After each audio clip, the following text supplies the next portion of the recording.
जीवम जीवम दवम जिणवरवसहेण जेणणे दिठम देविन्दविन्दवन्दं वन्दे तं सर्वदा शिरसा। ध्यान की चर्चा हम करते आ रहे हैं।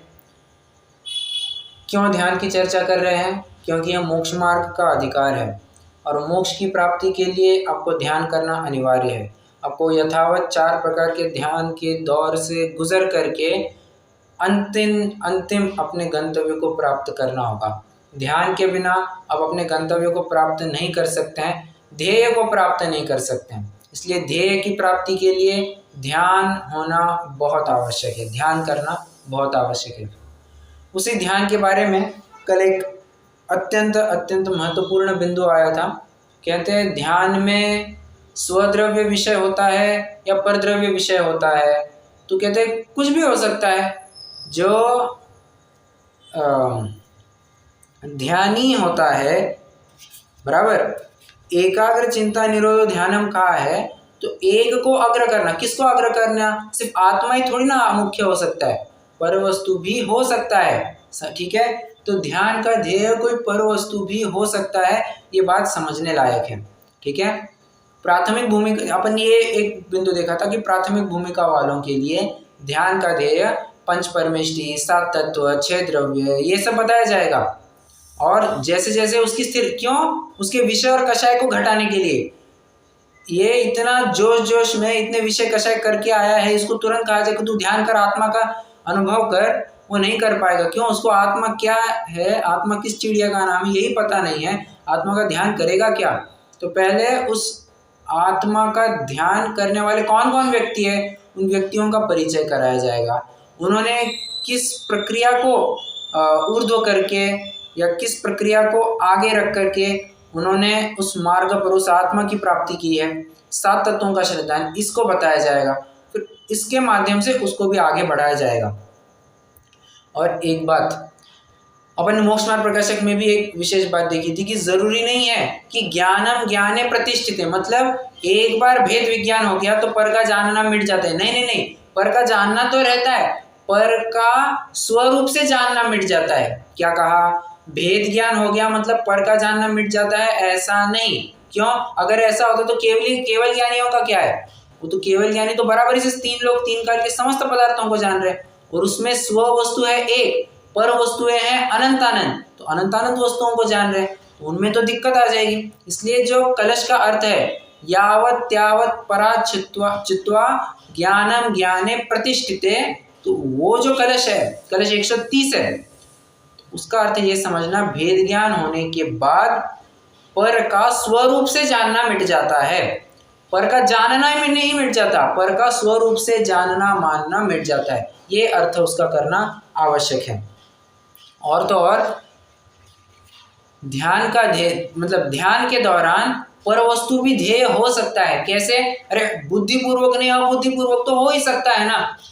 उदाहरण क्या दिया था? शुक्ल ध्यानवर्ती मुनिराज, जो शुक्ल ध्यान में स्थित है, ऐसे मुनिराज बुद्धिपूर्वक तो अपने आत्मा का अनुभव कर रहे हैं, आत्मा का ध्यान कर रहे हैं, बराबर। किंतु पृथकत्व वितर्क विचार, इस शुक्ल ध्यान के अंतर्गत अपन ने देखा था कि एक गुण से दूसरा गुण, एक द्रव्य से दूसरा द्रव्य, एक पर्याय से दूसरी पर्याय, एक योग से दूसरा योग, ज्ञेयांतर होते रहता है। तो ज्ञेयांतर में अबुद्धिपूर्वक नए नित्य नवीन विषय आते रहते हैं।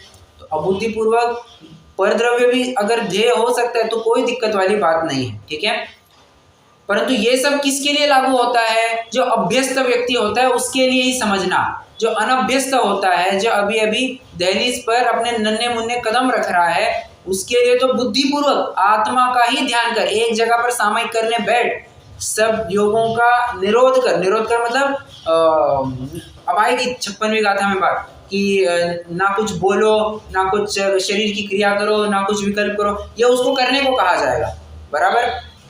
अनभ्यस्त जीव को, अभ्यस्त जीव को तो क्या है, वो तो चलते फिरते भी आराम से शुद्ध उपयोग कर लेते हैं। जैसे मुनिराज, एक पांव रखा और दूसरा पांव उठने से पहले, अब पहला पांव अच्छे से जमाया होगा और पीछे का पांव अच्छे से उठाया ना होगा, उस काल में उनका एक शुद्ध उपयोग हो जाता है। जब आहार कर रहे होते हैं तो आहार करते समय जब चर्वण होता है, च्यूइंग वे करते हैं और चबाते हैं अन्न को, उस समय में उनका शुद्धोपयोग हो जाता है। जब निगलना होता है तब उपयोग आवश्यक होता है तो फिर से शुभोपयोग में आ जाते हैं और निगलने के बाद पुनः शुद्धोपयोग में चले जाते हैं। तो ये अभ्यस्त होते हैं। हम हमारे जैसे जो नए जीव होते हैं उनको एक जगह पर स्थित रह करके ध्यान करना आवश्यक है, सामयिक करना आवश्यक है। इस बात के ऊपर कल हमने काफी विस्तार से चर्चा की थी। और आपको बता दूं, पृष्ठ क्रमांक 209 का वो एंडिंग का प्रकरण, थर्ड लास्ट पैराग्राफ से लेकर के पृष्ठ क्रमांक 213, जहां पर अपन ने देखा था कि अधिक कहने से क्या, जिस ज्ञान से रागादि घटे, जिस श्रद्धान से रागादि का घटना हो वही सम्यक दर्शन जानना, सम्यक श्रद्धान जानना। वहां तक का प्रकरण एकदम पठनीय है, बहुत अच्छा है। और वहां पर तो उन्होंने शीलवती नारी का उदाहरण भी दिया था। ठीक है, तो वो उदाहरण भी आपको याद होना चाहिए। उदाहरण याद होना चाहिए मतलब सिर्फ पता होना चाहिए। शीलवती नारी का उदाहरण दिया, क्या उदाहरण दिया है बाबा? जो शीलवती होती है वो तो किसी के भी घर जाए उसको कोई आपत्ति नहीं होती है, किंतु जो अभी अभी नई युवती है उसके मन में काफी विकार हो सकता है, इसके लिए उसको रेस्ट्रिक्शंस लगाए जाते हैं कि तू यहाँ नहीं जाना, तू वहां नहीं जाना। बराबर।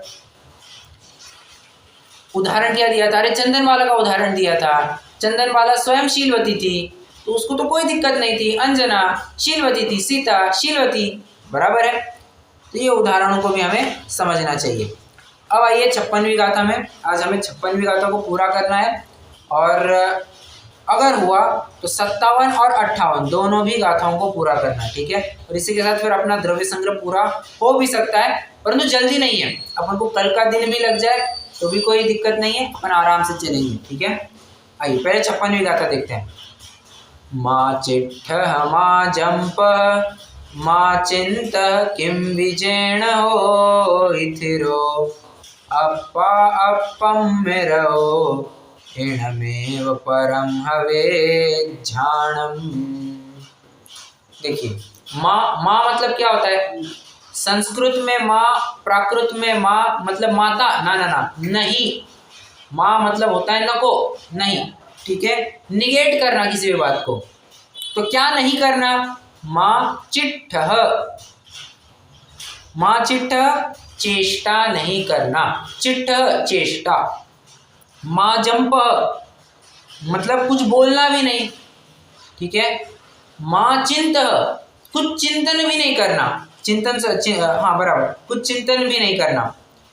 किम विजैण होई थिरो, और अपने आत्मा में ही स्थिर हो जाओ। अप्पा अप्पम में रहो। जब अप्पा, अप्पा मतलब कौन? अप्पा, ये साउथ में जो पापा को अप्पा कहते हैं वो, या जो खाने वाला अप्पा। अप्पा मतलब आत्मा, आदा अप्पा, ये सब पर्यायवाची है आत्मा के लिए। तो अप्पा अप्पम में रहो, आत्मा जब आत्मा में रत हो जाता है, इणमेव परम हवे झाणम, उस आत्मलीनता को ही परम, परम झाणम, परम ध्यान कहते हैं। ठीक है, ये तो सामान्य अर्थ हो गया।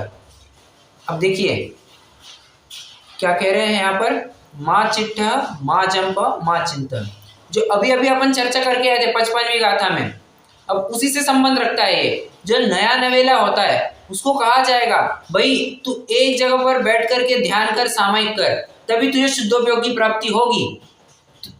तू हाथ छोड़ करके साइकिल चलाने की कोशिश मत कर, हाथ छोड़ करके गाड़ी मत चला। क्यों? पापा अभ्यस्त है, तू अनभ्यस्त है, तू अभी, तेरे पास अभी लर्निंग लाइसेंस भी नहीं है।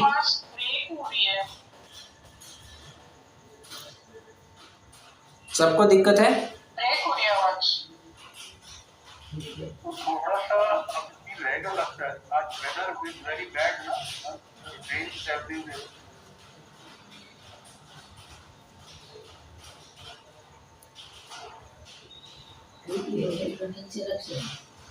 आवाज आ रही है मेरी?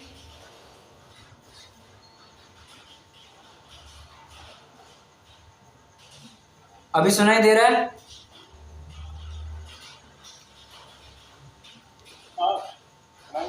ओके। तो क्या कह रहा था मैं, हाँ, मैं तो उदाहरण ये दे रहा था कि पापा अभ्यस्त है, वो हाथ छोड़ करके भी गाड़ी चलाना जानते हैं। तेरे पास अभी लर्निंग लाइसेंस भी नहीं आया, तू अभी बस गाड़ी में बैठना सीखा है। तुझे तो अभी बस ये बताया जा रहा है कि गियर कहाँ होता है, क्लच कहाँ होता है, ब्रेक कहाँ होता है, एक्सीलेटर कहाँ होता है, तुझे बताया जा रहा है अभी, ठीक है। तो अभी बस सीख रहे, तू सीखने की प्रक्रिया में है, तू सब करके, तू सीट बेल्ट भी पहनेगा, तू सब करेगा, तू हेलमेट पहन करके चलाएगा। पापा अगर बिना हेलमेट के भी चलाएंगे तो एकदम सेफली रह सकते हैं, तू हेलमेट के साथ भी चलाएगा तो जरूरी नहीं है कि सेफ रहेगा, किसी को ठुकवा करके भी आ सकता है, ठीक है। तो यही बात यहाँ पर कहना चाह रहे हैं, मतलब मैं अर्थ उस तरह से घटित कर रहा हूँ कि नए नवेले जीव को, नए नए जीव को एक जगह पर स्थिर होकर के ना कुछ चेष्टा करनी है शरीर की, ना कुछ बोलना है, ना ही किसी प्रकार को कोई विकल्प करना है। निर्विकल्प होकर के, निर्विकल्प मतलब समस्त सांसारिक विकल्पों से हट करके, तुम जो घर गृहस्थी के कार्यों में उलझे हुए थे, मुझे आज रोटी बनानी है, मुझे व्यापार करने जाना है, मुझे ऑफिस जाना है, ये फलाना ढिमका, जहान के दुनिया के जितने भी 50,000 काम थे तुम्हारे, सबको निपटा करके तुम एक जगह स्थिर चित्त होकर के ध्यान करोगे, आत्मलीनता होगी, आत्मा आत्मा में लीन होगा, वही परम ध्यान कहा जाएगा, ठीक है। तुम मुनिराज के साथ बिल्कुल भी कंपेयर नहीं करना। क्यों? मुनिराज अभ्यस्त है। मैं बार बार रिपीटेटिवली वही बात कह रहा हूँ, क्योंकि छल ग्रहण करने के लिए लोग इसी में से छल ग्रहण करते हैं। कैसे? अरे ध्यान होना हो तो वो कभी होगा, कैसे भी करेंगे, क्या होता है, क्या होता है। भले आदमी तुम ये गाथा तो पढ़ो, और तुम मुनिराज के साथ कंपेरिजन कर रहे हो, कंपेरिजन संभव ही नहीं है। कैसे संभव नहीं है? सीधी सी बात है, किसी को भी प्राइम मिनिस्टर की पोस्ट पर रखना है, किसे रखा जाएगा? जिसको 50-60 साल का अनुभव है राजनीति का, पूरे देश का, विश्व का, उसको पीएम बनाया जाएगा। यह जो अभी छोकरा है 18 साल का, उसको पीएम बनाया जाएगा।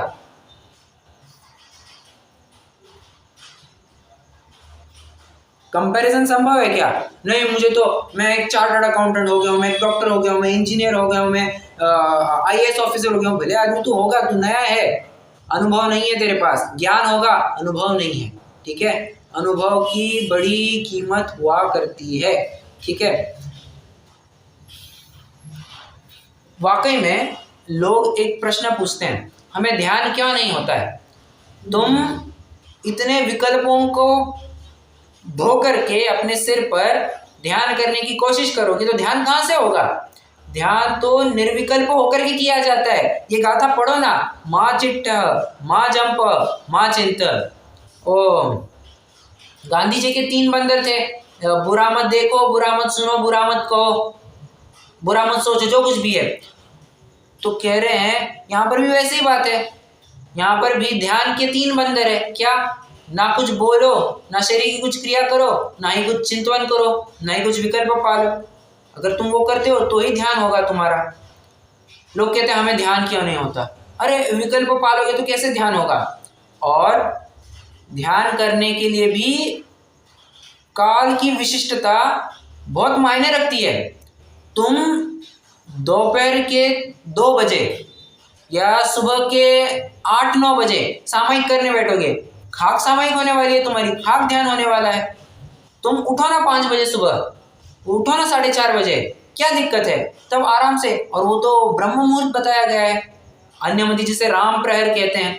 उठो ना, तब संधि काल है वो तो, इनफैक्ट तो संधि काल में बैठो ना सामयिक के लिए। तब तुम्हें कोई विकल्प होता है क्या? दुनिया का, व्यापार का, घर संभालने का कोई व्यापार, कोई विकल्प, कुछ विकल्प नहीं है। तुम्हें कुछ कर भी सकते हो क्या? कुछ कर नहीं सकते। तुम खाना बना सकते हो क्या? कुछ नहीं कर सकते। व्यापार में जा सकते, कुछ नहीं कर सकते। तो बैठो ना शांति से सामयिक में, आराम से सामयिक होगी, आराम से तुम्हें ध्यान होगा। क्यों नहीं होगा? तुम काल भी बदलना चाहते हो और ध्यान भी होना चाहते हो, ये ऐसा संभव नहीं है। तुमसे तो ये संभव नहीं होगा, ठीक है। तुमसे मतलब जो कोई भी इस भ्रम को पालता है कि मैं कभी भी बैठूं तो सामयिक होने को तो हो सकता है, किंतु द्रव्य क्षेत्र काल भाव का भी एक निमित्त हुआ करता है। अच्छा, एकदम चैचे पैपे में बैठे हैं, घर पर 10 जन झगड़ रहे हैं, सास बहू के साथ झगड़ रही है, बाप बेटे के साथ झगड़ रहा है, फलाना ढिमका, 1000 लोग अपने साथ झगड़ रहे हैं। एक जन तलवार मतलब क्या कहते हैं, बेलन लेकर के खड़ा है, एक जन पतीला लेकर के खड़ा है, बाबा बचाओ बचाओ करके। और ऐसे में तू सामयिक करोगे, संभव है क्या?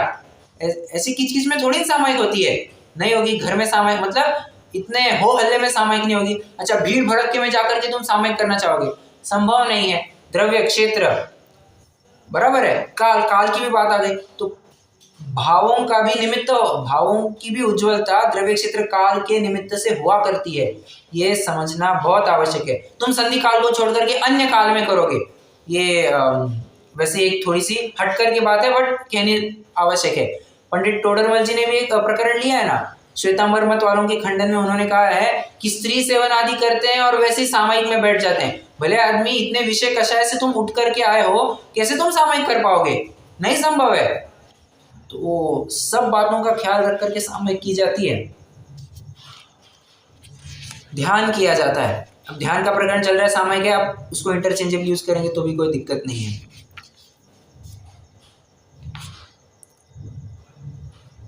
बस तो 56वीं गाथा में यही बताया गया है।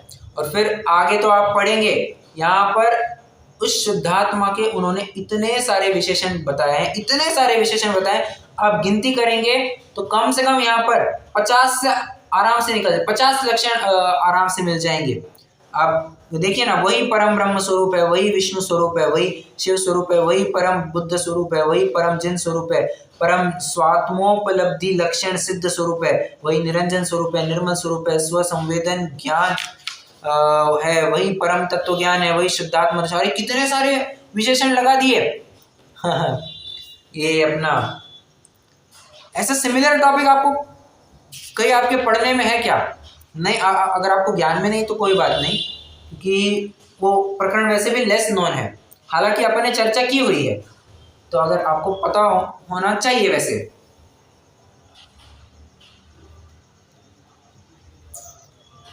उसकी हल्की चर्चा आई है, मैं आपको हिंट भी दे सकता हूं।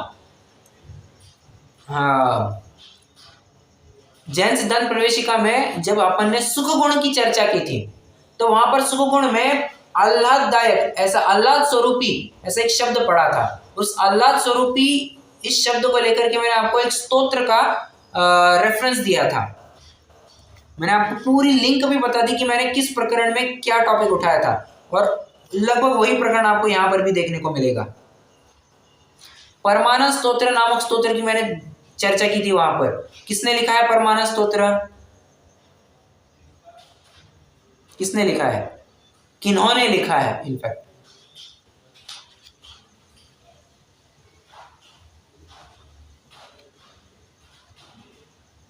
परमानंद स्तोत्र किन्होंने लिखा है?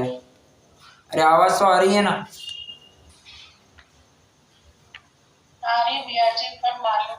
अच्छा, आचार्य अकलंक देव ने परमानंद स्तोत्र लिखा है, बेहतरीन है, एकदम अध्यात्म का है। हम आचार्य अकलंक कहकर के क्या विचार करते हैं? अरे एकदम कुछ न्याय, तर्क, अनुमान, व्याप्ति, इन सब की चर्चा होगी, परमत का खंडन, सोमत का खंडन, ये सब बातें होगी।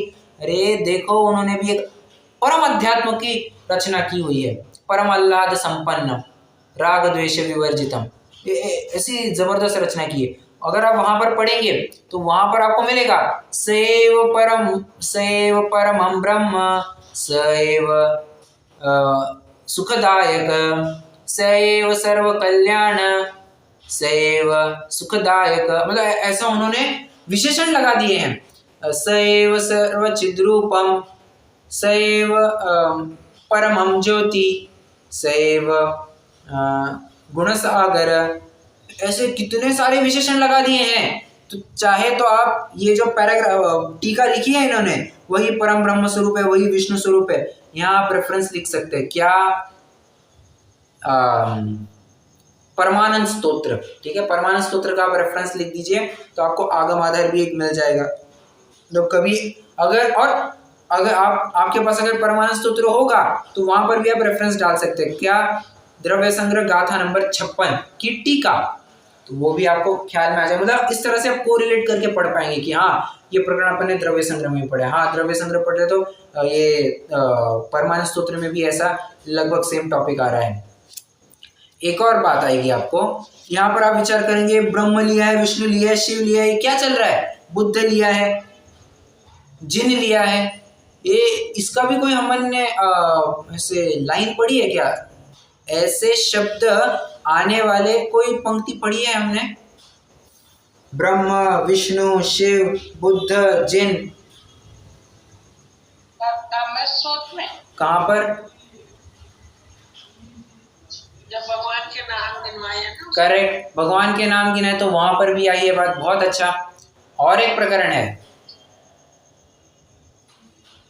बुद्ध वीर जिन हरिहर। करेक्ट करेक्ट करेक्ट, बहुत अच्छा। मेरी भावना में भी देखा है, बुद्ध वीर जिन हरि हर ब्रह्मा या उसको स्वाधीन को, बराबर है। अब यही तो सारे लक्षण, यही तो सारे नाम यहाँ पर गिना है। तो आप देख सकते हैं मेरी भावना में भी द्रव्य संग्रह का रेफरेंस मिल जाएगा। ये आगम आधार के तौर पर मैं आपको बता रहा हूँ कि हाँ, ये प्रकरण आपको कहाँ कहाँ पर मिलेगा।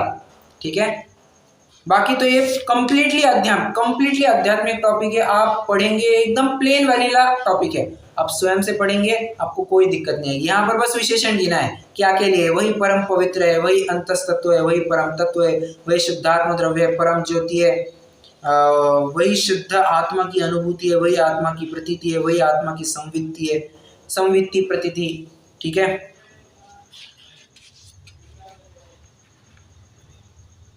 ये जो माँ चिंता माँ जन्मे बोला वो भी ले सकते हैं क्या? वस्तु विचारक ज्ञाते मन भावे विष्णु। राइट, ले सकते हैं, बहुत अच्छा। वस्तु विचारत ध्यावते मन पावे विश्राम, रस स्वादत सुख उपजे अनुभव ताको नाम। बराबर, अनुभव की क्या प्रक्रिया है? जैसे आपने सही से बताया कि वस्तु विचारत ध्यावते, चिंतन करते करते, चिंतन की प्रक्रिया के दौर से ही गुजरना होगा, किंतु एक पॉइंट ऑफ टाइम पर आकर के तुम्हें वो चिंतन को भी बाजू में रखना होगा, और बाजू में रखना होगा, वो अपने आप बाजू में रह जाएगा और बस एक आत्मा का अनुभव होगा, रस स्वादत सुख उपजे। बराबर, बहुत अच्छा। तो ये भी आप ले सकते हैं। ये किसने लिखा हुआ छंद है? वस्तु विचारत ध्यावते, बनारसीदास जी का। बहुत अच्छा, बनारसीदास जी का छंद है, नाटक समाचार में आपको मिल जाएगा। चलिए,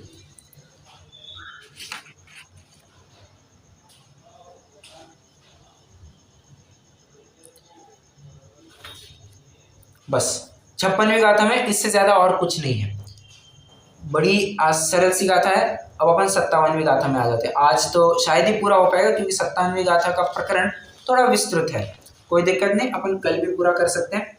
बट 57वीं गाथा भी अत्यंत अत्यंत महत्वपूर्ण है। जैसे अपन ने 55वीं गाथा देखी थी ना, 55वीं गाथा और उसकी टीका, तो अब एकाग्र चिंतन निरोध ध्यान में ध्यान का विषय, ध्यान का ध्येय क्या बताओगे? तो वो जैसा एक महत्वपूर्ण प्रकरण था, वैसे एक 57वीं गाथा में भी महत्वपूर्ण प्रकरण आ रहा है। तो वहां पर प्रश्न करते हैं ध्यान किसको होता है? प्रश्न करते हैं ध्यान किसको होता है, या ध्यान करने के लिए सामग्री क्या है? तो पढ़िए 57वीं गाथा। तव सुदवदवम चेदा झाणरः धुरंधरो हवे जम्मा तम्मा तत्यणिरदा तल्लद्धीये सदा होह। कहीं कहीं आपको हो ही मिलेगा, कहीं कहीं आपको हो ही मिलेगा, कहीं कहीं आपको हो ह मिलेगा। जो अंतिम शब्द है ना, उसकी बात कर रहा हूं मैं। हो ही मिलेगा, हो ही मिलेगा, हो ह मिलेगा, इंटरचेंजेबल यूज किए जाते हैं, पाठांतर इस प्रकार से आपको मिलते हैं। ठीक है, अल्टीमेटली अर्थ तो वही निकलेगा उसका। तो कहते सामग्री बताओ ना, ध्यान करने के लिए क्या है? तव सुद वदवम, क्या कहा? 3 सामग्रियां है। तव मतलब क्या? तप। सुध मतलब क्या? श्रुत। और वदवम मतलब व्रत। ठीक है, तो कहते हैं ध्यान की प्राप्ति के लिए तुम्हें तपस्वी होना आवश्यक है, तुम्हें श्रुतवान होना आवश्यक है, और तुम्हें व्रती होना आवश्यक है। सीधी सी सरल भाषा में कहूं, तुम तप करते हुए तुम्हारे पास तप होना चाहिए, श्रुत होना चाहिए, श्रुत मतलब अभ्यास होना चाहिए, ज्ञान होना चाहिए, और वदवम मतलब व्रत भी होने चाहिए। ठीक है, पढ़िए ना। क्योंकि तप, श्रुत और व्रत का धारक आत्मा ध्यान रूपी रथ की धुरा धारण करने वाला होता है। इसलिए हे भव्य पुरुषों, तुम उस ध्यान की प्राप्ति के लिए निरंतर तप, श्रुत और व्रत में तत्पर हो। ध्यान की प्राप्ति के लिए 3 क्राइटेरिया क्या बताए? तप करो, श्रुत करो, श्रुत में प्रवृत्ति करो और व्रत में प्रवृत्ति करो। तप श्रुत व्रत, तप श्रुत व्रत। ठीक है।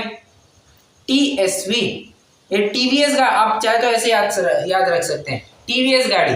ठीक है, टीवीएस का फुल फॉर्म क्या है? तप व्रत श्रुत। ठीक है, तो ऐसे भी याद कर सकते हैं आप। 57 में कहा था तप व्रत श्रुत। चलिए 1 मिनट, बस 1 मिनट। ठीक है,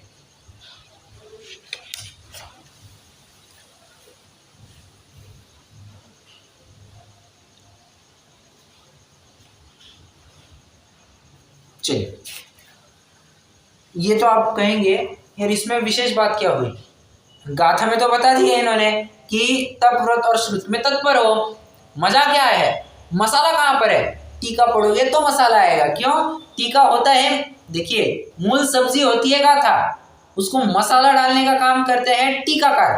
बराबर, टीकाकार उसको और रोचक बनाते हैं। जैसे समाचार को अत्यंत रोचक बनाया है उसकी आत्मख्याति टीका ने, उसी तरह द्रव्य संग्रह इस ग्रंथ को भी रोचक किसने बनाया है? अरे उसकी टीका ने उसको और रोचक बनाया। वैसे तो ग्रंथ बहुत अच्छा है, किंतु उसकी रोचकता इस टीका की वजह से बढ़ती है। तो उस टीका में एक प्रश्न उपस्थित होता है। प्रश्न उपस्थित होता ये है कि आपने क्या कहा अभी? ध्यान की सामग्री है तप, व्रत, श्रुत। व्रत हमें बताइए, तत्वार सूत्र में कौन से अध्याय में व्रत की चर्चा की है?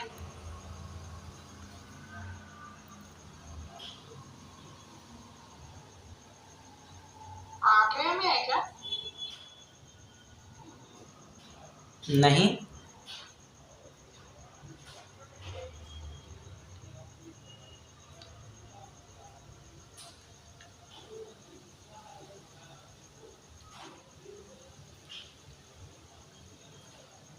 अरे 7वें में है। अब ये तो भूलना नहीं चाहिए, क्योंकि कम से कम अपन 15 से 20 बार उसका रेफरेंस ले चुके हैं। 15 से 20 बार कम से कम। 7वां अध्याय, तत्वार सूत्र का 7वां अध्याय, वहां पर व्रतों की चर्चा आई है। बराबर, हिंसा नृतस्ते या ब्रह्म परिग्रहेभ्यो विरतिर व्रतम, 7वें अध्याय का पहला सूत्र मिलेगा आपको। ठीक है। अब प्रश्न एक और प्रश्न है, ये 7वां अध्याय।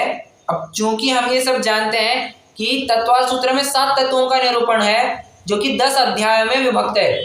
बराबर, तो पहले 4 अध्याय जीव तत्व के लिए, 5वां अध्याय अजीव तत्व के बारे में, 6वां और 7वां जो अध्याय है वो आश्रय तत्व के लिए, 8वां अध्याय बंध तत्व के लिए, 9वां अध्याय संवर और निर्जरा के लिए, और 10वां अध्याय मोक्ष तत्व का निरूपण करने के लिए। बराबर, तो आपने गौर किया कि 7वां अध्याय ये आश्रव की चर्चा के अंतर्गत आ रहा है। सामने वाले ने पकड़ लिया। जो शंकाकार है द्रव्य संग्रह में, वो तत्वार सूत्र पढ़ करके आया था।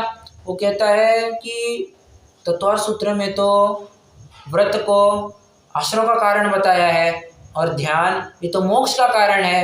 मोक्ष या आश्रव बंध का विरोधक हुआ करता है।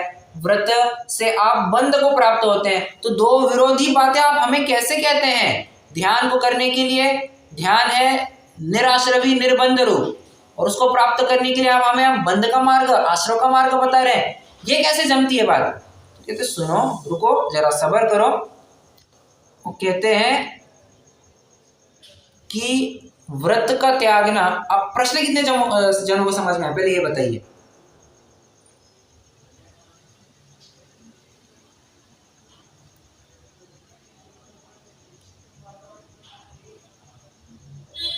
नहीं समझ में आया? मतलब वो आश्रय का प्रकरण है और उसमें ये तप का बता रहे हैं, तो क्यों बता रही है? बराबर, करेक्ट। देखिए एक काम करते हैं, पृष्ठ क्रमांक 259 पर आ जाइए। अपन थोड़ा द्रव्य संग्रह में अपन पढ़ते हैं ना, तो पढ़ते पढ़ते आपको क्लियर हो जाएगा, मैंने जो कहा है वो आपको क्लियर भी हो जाएगा। आ गए सभी जन 259 पर?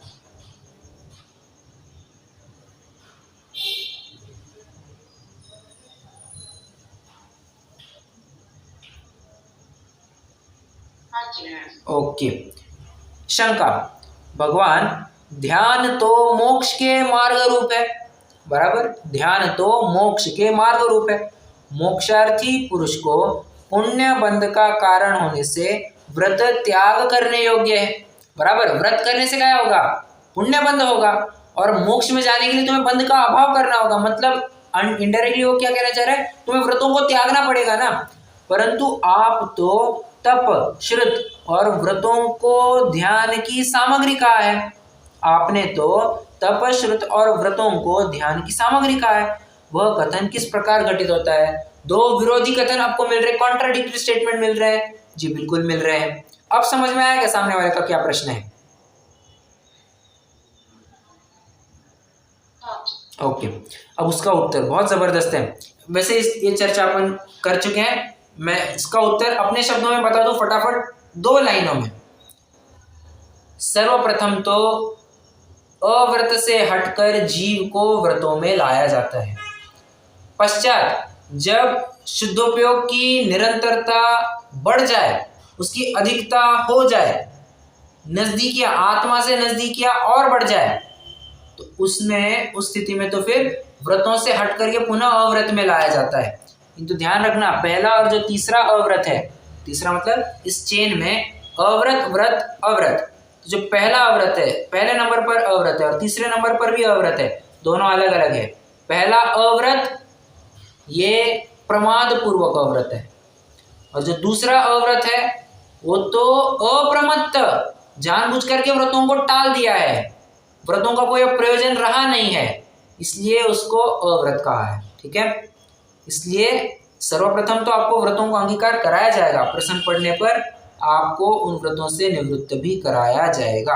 ठीक है, बस यही टॉपिक आपको मिलने वाला है और कुछ नहीं है। केवल व्रत, देखिए उसका उत्तर, केवल व्रत ही त्याग करने योग्य नहीं है, परंतु पाप बंध के कारण हिंसा आदि अव्रत भी त्याग करने योग्य है। क्या कह रहे हैं बात? कह रहे हैं कि तुम कह रहे हो ना कि व्रतों को त्याग करना ठीक है ना, परंतु पाप बंधों को भी तो त्याग करना होगा ना। हम प्रश्न पूछते हैं, तुम व्रतों को नहीं पालोगे, तुम व्रतों को नहीं पालोगे तो क्या करोगे? अगर तुम्हारा उत्तर है, जेन्युइनली तुम ये उत्तर दे रहे हो कि मैं तो शुद्धोपयोग करूंगा, तब तो फिर मोस्ट वेलकम, तुम्हें कोई दिक्कत नहीं, कोई अड़ाने वाला नहीं है। किंतु तुम कहोगे कि नहीं मैं तो विषय भोगों में लगूंगा, नॉट एट ऑल एक्सेप्टेड। भले आदमी तू विषय भोगों में रह करके पाप बंद कर सकता है, व्रत करके तो पुण्य बंद नहीं कर सकता है, और पुण्य तो पाप से कथनचित भला ही जानना, बराबर। तो यही बात कह रहे हैं, केवल व्रत ही त्याग करने योग्य नहीं है, परंतु पाप बंध के कारण हिंसा आदि अव्रत भी त्याग करने योग्य है। इसी प्रकार पूज्यपाद स्वामी ने भी कहा है, अव्रतों से पाप का बंध और व्रतों से पुण्य का बंध होता है, उन दोनों का नाश वह मोक्ष है। अतः मोक्षार्थी पुरुष के अव्रतों की भांति व्रतों का भी त्याग करो। हम एक्सेप्ट करते हैं, अव्रतों की भांति तुम्हें व्रत का भी त्याग करना होगा, परंतु परंतु परंतु मैं 3 बार कह रहा हूं क्योंकि बहुत महत्वपूर्ण है, परंतु अव्रतों का भी पहले त्याग कर पश्चात व्रतों में स्थिर होकर निर्विकल्प समाधि रूप परमात्म पद को प्राप्त कर पश्चात एक देश व्रतों का भी त्याग करता है। प्रश्न है मेरा, एक देश व्रत मतलब क्या? यहां पर इस लाइन में एक देश व्रत मतलब क्या? गेस कीजिए।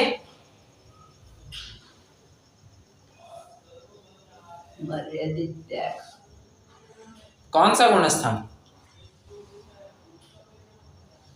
जो 5वें गुण स्थान में लिया वो एक देश कहकर के 5वां गुण स्थान आता है, ये तो जनरल लॉजिक कहता है। यहाँ पर विशिष्ट अर्थ समझना है। यहाँ पर एक देश व्रतों का त्याग मतलब 6वें गुण स्थान का त्याग कहा जा रहा है। हम एक देश व्रत क्या कहाँ कहते हैं? 5वें गुण स्थान में कहते हैं। यहाँ पर क्या कह रहे हैं, नहीं नहीं नहीं, छठवें गुणस्थान की बात समझना। देखिए अब अत्यंत महत्वपूर्ण बात आ रही है। आप सब विचार कर रहे होंगे यार छठवें गुणस्थानवर्ती मुनिराज है वे तो महाव्रती है, आप उनके एक देश व्रत कैसे कह रहे हैं। देखिए देखिए तत्वा सूत्र का भी सूत्र है, देश सर्वतोणु महति, बराबर, देश सर्वतोणु महति। अगर व्रतों का एक देश, पापों का एक देश त्याग हुआ तो उसे अणु जानना, अणुव्रत जानना। और सर्वतो महति, जो सर्वतो मतलब पापों का सर्व रूप से त्याग है, सर्वदेश त्याग है, उसे क्या कहते हैं, उसे महाव्रत जानना। महति महत, महाव्रत जानना, बराबर। अब यहाँ पर तुम कह रहे हो नहीं नहीं नहीं, छठवें गुणस्थानवर्तियों की एक देश व्रत होता है। अब ये तो कुछ बात पल्ले बिल्कुल भी नहीं पड़ रही है, बहुत ही महत्वपूर्ण है, ये जरूर समझिएगा। कहते हैं अब अगला ये प्रश्न आएगा, ठीक है, आपको बता दूं अगला प्रश्न जो है शंकाकार का वो इसी से संबंधित है, तो आप इसको थोड़ा सा 2 मिनट के लिए होल्ड करके चलिएगा। परंतु अव्रतों के का भी पहले त्याग कर पश्चात व्रतों में स्थिर होकर निर्विकल्प समाधि रूप परमात्मा पद को प्राप्त कर पश्चात एक देश व्रतों का भी त्याग करता है, बराबर। पहले अव्रत से हटाकर व्रत में लाया और फिर व्रतों का भी त्याग करके अव्रत में डाला है। श्री पूज्यपाद स्वामी ने कहा है, मोक्षार्थी पुरुष अव्रतों को छोड़कर व्रतों में स्थिर होकर परमात्मा पद प्राप्त करे और परमात्मा पद प्राप्त कर उन व्रतों का भी त्याग करे। देखिए उन्होंने ही सीक्वेंस दे दिया है क्या, कि अव्रतों को छोड़कर पहले व्रतों में स्थिर हो जाओ और परमात्मा पद की प्राप्ति हो गई तो क्या करना, उन व्रतों का भी त्याग कर दो। अच्छा एक बात और, इसकी चर्चा भी कर चुके हैं बट फिर भी बता दूं,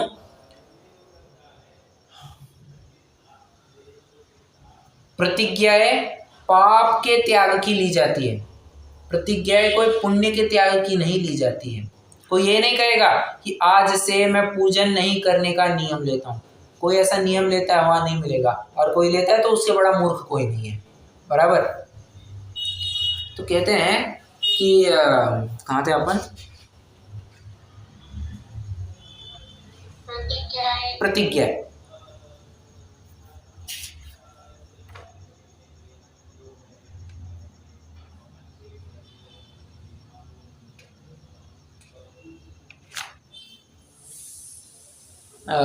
हाँ तो पुण्य का अभाव नहीं, क्या बात कर रहे थे, हाँ कि बुद्धिपूर्वक तो आपको पाप के त्याग की प्रतिज्ञा लेनी होगी, किंतु पुण्य के त्याग के लिए कोई प्रतिज्ञा नहीं लेनी होगी। तो अरे शुद्धोपयोग में स्थिरता वही पुण्य का त्याग है, पाप का तो त्याग है ही, वह भी पुण्य शुद्धोपयोग में बैठ जाओ तो पुण्य का भी अपने आप त्याग हो जाएगा, उसको अलग से त्याग नहीं करना पड़ता है, ठीक है, ये बात हो गई। आगे पढ़ते हैं, परंतु यह विशेष है, व्यवहार रूप जो प्रसिद्ध एक देश व्रत है उसका त्याग किया है, परंतु जो सर्व शुभाशुभ की निवृत्ति रूप निश्चय व्रत है उनका त्रिगुप्ती लक्षण स्व श्रद्धात्म संवेदन रूप निर्विकल्प ध्यान में स्वीकार किया है, उनका त्याग नहीं किया है। क्या कह रहे हैं, ये तो व्यवहार व्रतों की बात कही हमने, निश्चय व्रतों की तो बात कही नहीं, निश्चय व्रत तो कोई छोड़ेगा भी नहीं।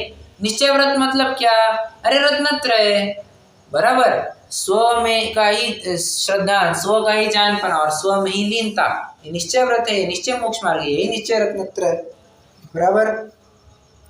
तो उसके तो त्याग की बात नहीं कर रहे हैं, ये तो बहिरंग प्रतिज्ञाओं की बात हम कर रहे हैं। अब प्रश्न उपस्थित होता है कि प्रसिद्ध अहिंसादी महाव्रत एक देश रूप किस प्रकार हुए, आपने महाव्रत को एक देश कैसे कहा। अब इसकी चर्चा करने से पहले मैं आपको थोड़ी सी भूमिका बताना चाहूंगा, मतलब भूमिका जमाना चाहूंगा।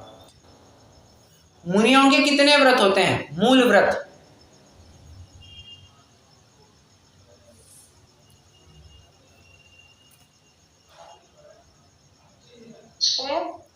कौन से,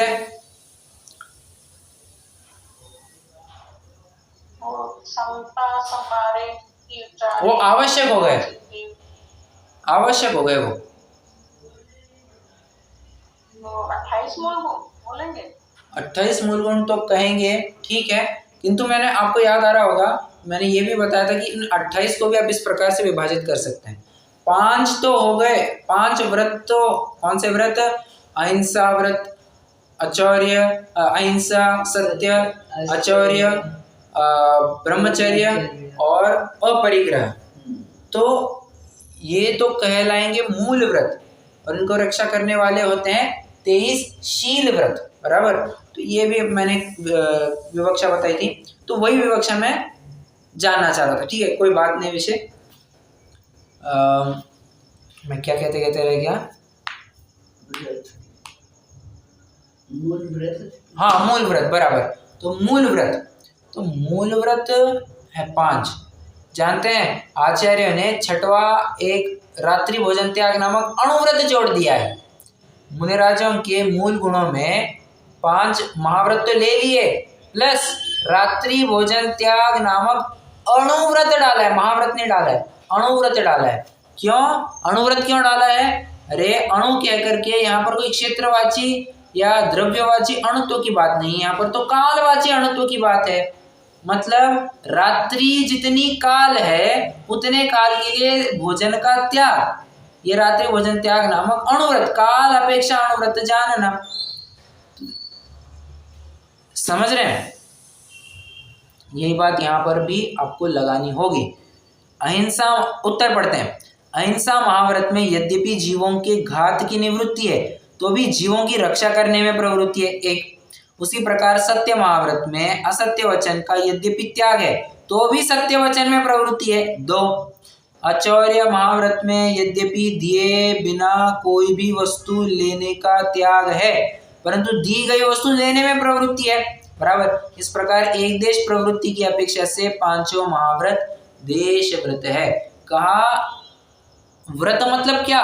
पूर्ण निवृत्ति मांगती है हमें, पूर्ण निवृत्ति मतलब निवृत्ति रूप निवृत्ति तो चाहिए ही, प्रवृत्ति से भी निवृत्ति चाहिए। क्या कहा? निर्विकल्पता कैसे होगी? वास्तविक निवृत्ति कैसे होगी? तो कहते हैं निर्विकल्प होने के विकल्पों से निवृत्त होना, बराबर, और प्रवृत्ति करने के भी विकल्पों से निवृत्त होना। निवृत्ति के विकल्पों से भी निवृत्त और प्रवृत्ति के भी विकल्पों से निवृत्त होना, वही निर्विकल्पपना होता है। ठीक है, तुम ये कहोगे कि नहीं हम तो अन्य से निवृत्त है, अपने अपने लिए तो ये सब प्रवृत्ति करते हैं, किसी ने हमें कुछ दे दिया हम ले लेते हैं, कुछ कर दिया वो फेवर्स कर दिए, तो ये नहीं चलेगा। उन एक देश व्रतों का त्रिगुप्ती लक्षण निर्विकल्प समाधि के काल में त्याग है परंतु समस्त शुभाशुभ की निवृत्ति रूप निश्चय व्रत का नहीं। ठीक है, त्याग का क्या अर्थ है? जिस प्रकार हिंसा आदि रूप 5 अव्रतों की निवृत्ति है उसी प्रकार एक देश व्रतों की भी निवृत्ति है। समझ रहे हैं? निवृत्ति की बात चल रही है तो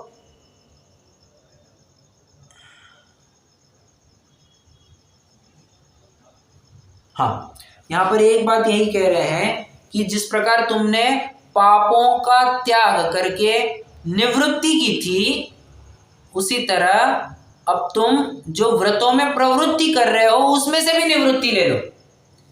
निवृत्ति से भी निवृत्ति और प्रवृत्ति से भी निवृत्ति, उसी का नाम त्याग है, उसी का नाम ध्यान है। ठीक है, बहुत बहुत बहुत बड़ी बात कह दी। क्या रिपीट करना कोई एक जन?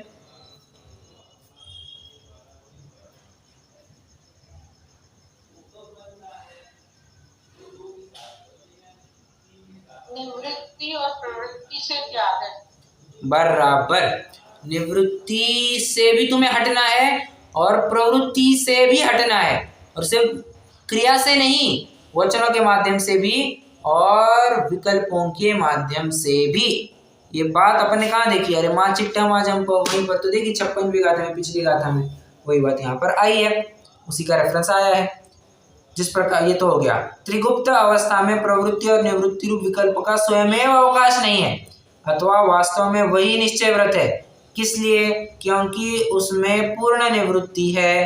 दीक्षा के पश्चात 2 घड़ी में ही भरत चक्रवर्ती ने जो मोक्ष प्राप्त किया उसने भी जिन दीक्षा लेकर विषय कषय की निवृत्ति रूप व्रत के परिणाम क्षण मात्र थोड़े समय कर पश्चात शुद्धोपयोग रूप रत्नत्रयमय निश्चय व्रत नामक वीतराग सामायिक नामक निर्विकल्प ध्यान में स्थिर होकर केवल ज्ञान प्राप्त किया है। ठीक है, सीधी सी सरल सी बात है, यहाँ पर कोई विशेष तड़का वाली बात नहीं है। परंतु उन्हें व्रत का परिणाम थोड़े समय रहने से लोग उनके व्रत के परिणाम को नहीं जानते हैं। उसी प्रकार भरत चक्रवर्ती दीक्षा विधान का कथन किया जाता है। श्री वर्धमान तीर्थंकर परम देव के समवसरण में श्रेणिक महाराजा प्रश्न किया कि हे भगवान, भरत चक्रवर्ती को जिन दीक्षा लेने के पश्चात कितने समय में केवल ज्ञान हुआ? तो पंचमुष्टि से केशलोंच करके कर्मबंध की स्थिति तोड़ते हुए केशलोंच पश्चात तुरंत ही भरत चक्रवर्ती ने केवल ज्ञान प्राप्त कर लिया था। ठीक है, अब ये प्रकरण हो गया अपना व्रत का। देखिए 3 सामग्रियां देखी थी, तप, व्रत, श्रुत, तो उसमें से व्रत की चर्चा हो गई। अब तप और श्रुत की बात बचती है, तो श्रुत की चर्चा अपनी कल चलेगी, व्रत की चर्चा तप की चर्चा कल चलेगी, अलग से चलेगी। अभी के लिए कोई प्रश्न हो तो जरूर पूछ सकते हैं।